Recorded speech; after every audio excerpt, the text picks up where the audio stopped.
I hope you were able to listen attentively to the story of our first reading, the so-called and the famous story about David and Goliath.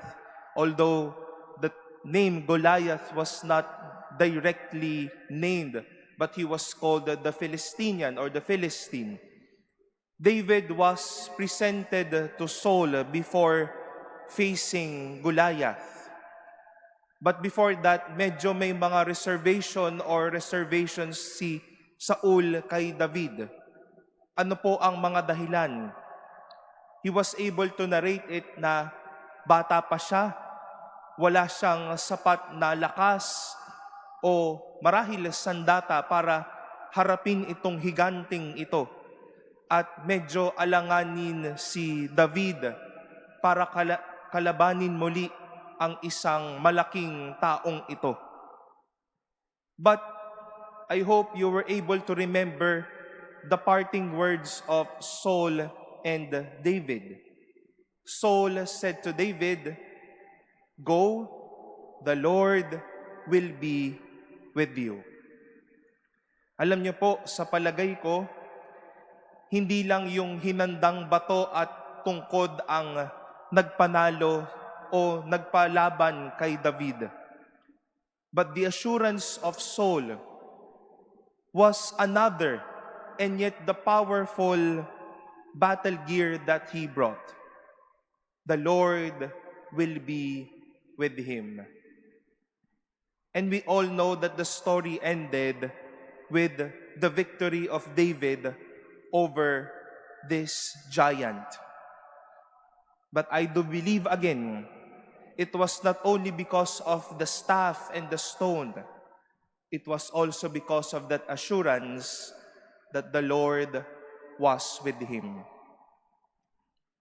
Our gospel today is another event in the life of Jesus when all his works were used to be seen and observed by many people. Sa totoo lang, sinabi din po sa ating mabuting balita, he was angry and grieved because of the hardness of their hearts. In short, he was not in a good mood. Pwede na niyang layasan ang pagkakataon na iyon. Pwede niyang layasan yung may sakit at maghimutok sa mga tao.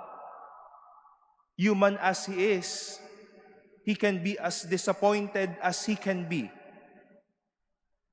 But try to see someone who acknowledges that the Lord is with him, can even do wonders and even do miracles, even in the face of someone observing him.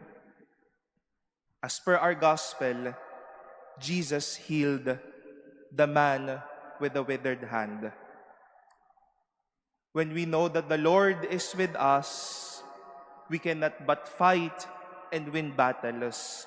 We cannot but do good deeds, even when we are tested to do so. We are used to allocate and even plan our future through insurance or insurances. We plan for the future on how we are to fight potential battles, our potential and maybe actual giant Goliaths. But as we plan for those, let us be first assured of this fact. The Lord will always be with us. Goliath will be in front of us every day.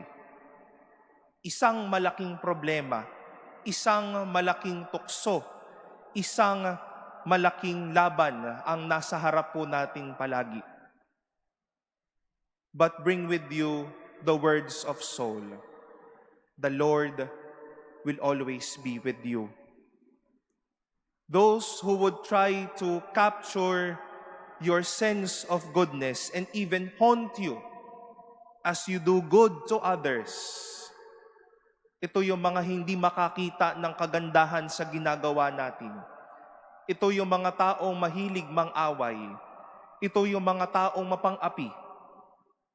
We will face those with the assurance the Lord will be with us.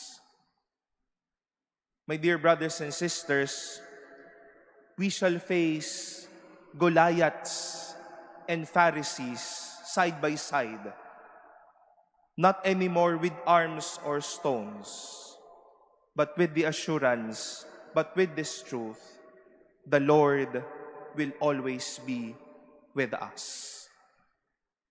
Dahil po sumasa atin ang Panginoon, kaya magpatumba ng mga malalaking pagsubok, kaya maging mabuti kahit sa lahat ng pagkakataon.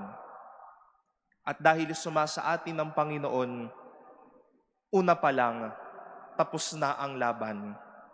Panalo na tayo, tuloy ang buhay.